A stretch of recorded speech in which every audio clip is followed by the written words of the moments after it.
Para sahabat Asal Omong, selamat berjumpa kembali dengan kami. Pada hari ini kami akan membahas perkembangan pencalonan Anies Baswedan sebagai calon presiden. Kita semua tahu berdasarkan berita akhir-akhir ini ada perkembangan terbaru bahwa dua partai politik pengusungnya yaitu Demokrat dan juga PKS telah menyampaikan dukungan mereka terhadap Anies Baswedan untuk menjadi calon presiden dalam pemilu presiden pada tahun 2024 mendatang. Meskipun kemajuan ini belum terlalu signifikan karena kedua partai tersebut, Demokrat dan PKS, itu belum mendeklarasikan dukungannya atau belum mendeklarasikan Anies sebagai calon presiden mereka. Karena biasanya Bang, deklarasi itu ditandai dengan sebuah seremoni yang formal, yang resmi, lalu kemudian calon presiden akan menandatangani satu dokumen resmi bersama ketua partai di hadapan para kader partai atau elit-elit partai yang ada. Nah, yang terjadi akhir-akhir ini yang kita saksikan, dukungan terhadap Anies Baswedan itu sifatnya reaktif saja Bang Jul. Jadi reaksi terhadap sikap Partai Nasdem yang akhir-akhir ini nampaknya kurang menentu, kurang meyakinkan bahwa Nasdem merasa percaya diri untuk berkoalisi dengan Demokrat dan PKS. Hal ini dibuktikan karena alih-alih Surya Paloh, ketua Partai Nasdem, mengunjungi Partai Demokrat dan juga PKS, malah dia mengunjungi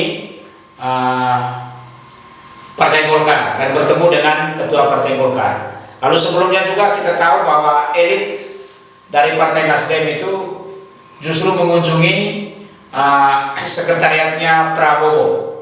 Jadi dalam kasus-kasus itu kita melihat bahwa Partai Nasdem ini rupa-rupanya atau nampaknya kurang percaya diri untuk berkoalisi dengan Partai Demokrat dan juga Nasdem. Mungkin mereka merasa atau Surya Paloh merasa bahwa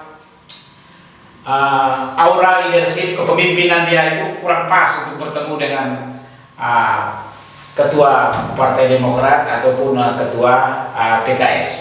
Nah, karena normalnya Surya Paloh harus mengunjungi Partai Demokrat dan juga mengunjungi Partai PKS, tapi yang terjadi adalah dia justru mengunjungi partai-partai lain yang tidak berkoalisi dengan mereka. Itu hanya menjadi tanda bahwa Partai Nasdem itu sendiri kurang meyakinkan untuk berkoalisi dengan Demokrat dan juga PKS. Kurang-kurangnya itu kesan yang diperoleh oleh Asal Omong. Tapi nanti kita lihat apa pandangan dari pakar Asal Omong. Bang Jul, apa pendapat Bang Jul terhadap sepak terjang Partai Nasdem akhir-akhir ini? Sebenarnya sih sepak terjangnya Surya Paloh itu sebenarnya bagus karena dia mencoba mengguncang kemapanan koalisi yang selama ini yang tidak bisa digoyah, ya. Tetapi kalau melihat dari situ sebenarnya Sabar-sabar Bang, sikap Surya Paloh itu bagus karena dia mau menguji loyalitas atau kesoliditan ya partai atau koalisi perubahan ini. Ya. Dia mau menguji Partai Demokrat, dia mau menguji Partai PKS. Mereka ini serius apa enggak gitu? Betul. Ini persoalannya menurut saya di satu sisi seperti itu, di sisi lain juga mungkin setelah Surya Paloh melihat dia sudah timbang kiri timbang kanan, sudah mulai berhitung-hitung, yang jadi kendala mungkin jika suatu saat bahwa mereka bertiga ini jadi mengusung Anies Baswedan, dan dalam pemilu yang akan datang Anies Baswedan menang. Ada satu hal yang riskan adalah soal sharing power. Mereka ini punya kekuatan yang sama, punya jumlah kursi yang sama, relatif sama di DPR ya. Nah, ini juga problem karena tidak ada yang mendominasi. Nah, ini berbahaya juga. Ya, sharing power ya. Nah, melihat hal ini ya, dunia politik lah ya.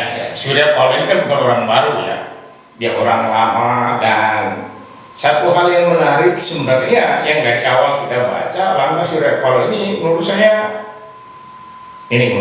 ya tidak elok dilihat. Tidak elok dilihat dari etika politiknya ya. Nah, dari etika politik. Yang pertama, Surya Paloh mengedepankan gamblingnya daripada etika. Dia kan orang pemerintah, orang polisi. Iya. Koalisi Jokowi. Nah, ini problem besar juga. Tetapi dunia politik kan dinamis ya. Itu mungkin menurut Surya Paloh tidak ada. Dan lebih parahnya lagi, di mana-mana orang berkoalisi, bahwa ketua partai itu harus sowan dulu lah ke sesamanya. Iya. Setelah mereka yakin, oke, kita deklarasi lah si Anies ini. Surya Paloh dengan gagah perkasa pribadi yang mendukung. Pokoknya kita mendeklarasikan Anies jadi calon presiden dari Partai Nasdem. Karena kesannya begini, bahwa Anies Baswedan itu adalah calon presiden dari Partai Nasdem. Betul. Lalu dua partai yang lainnya mengekor sekedar mendukung. Ya. Ya kan begitu. Jadi ya, kesannya kan yang mau diberikan oleh Nasdem itu kan begitu. Jadi ya Demokrat dan PKS kesannya itu ya mendukung pencalonan presiden itu miliknya siapa? Nominasi yang mendominasi itu adalah Partai Nasdem. Pada pihak yang lain juga Demokrat tidak punya pilihan ya, daripada nganggur pada tahun 2024 ya mendingan dukung aja, bergabunglah dengan Nasdem. Demikian juga PKS, daripada nganggur tahun 2024 mendingan dukung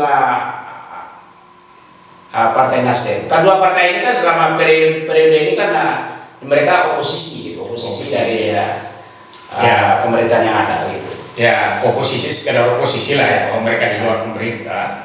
Tetapi satu hal yang pasti juga sebenarnya bahwa Surya Paloh mendegradasi teman-teman koalisi dia, yang calon koalisinya dia itu dengan menyuruh Anies untuk sowan ke sana. Saya rasa Surya Paloh itu, menurut saya itu dia tidak anggap itu Partai Demokrat dengan PKS. Kenapa? Coba bayangkan itu ya.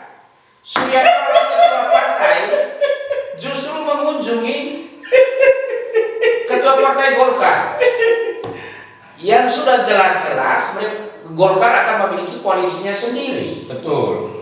Tapi Partai Demokrat yang dia tahu mendukung dia tidak pergi kunjung. Nah, itulah tadi problemnya. Saya melihat secara psikologis itu rupanya Surya Paloh merasa kurang berwibawa kalau berdiri bersama dengan AHY. Mungkin dia tahu kalau anak kecil bermain kemarin, mungkin.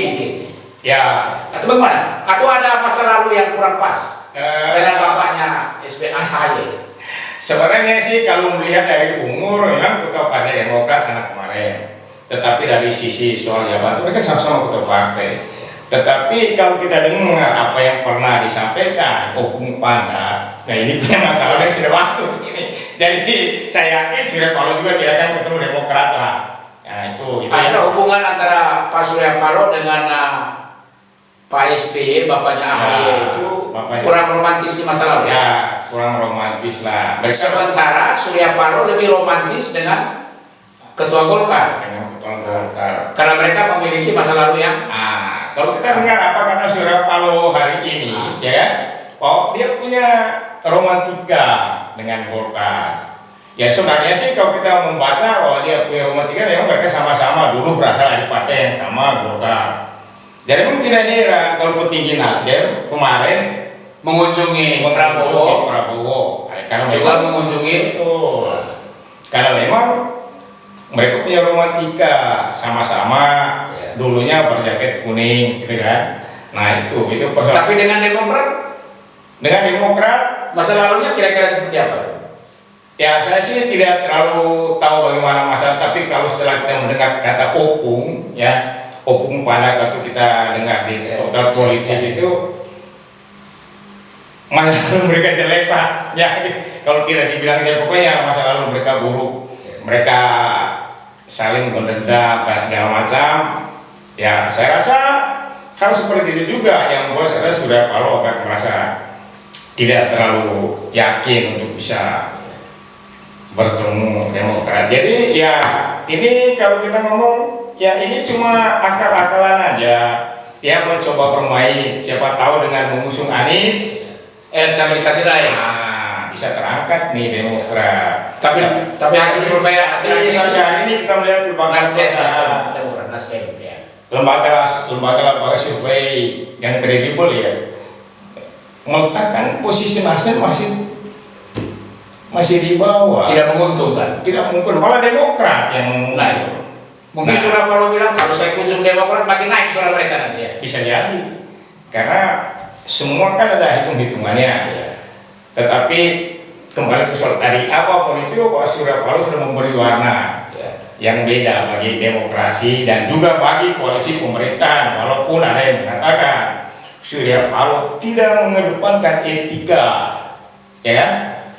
Dia lebih mengedepankan gambling dia untuk mencoba mengusung Anies. Tapi kita juga tidak tahu, mungkin ini cuma permainan mereka. Politik ini kan kita tidak bisa membaca lurus kan. Saya kira seperti itulah.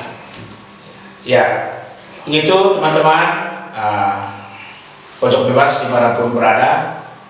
Menurut pandangan Bang Zul, kita bisa simpulkan nasib Anies Baswedan masih tergantung. Masih remang-remang. Belum pasti. Kapan kepastian itu kita tunggu saja perkembangan berikutnya. Salam dan terima kasih, sampai jumpa kembali.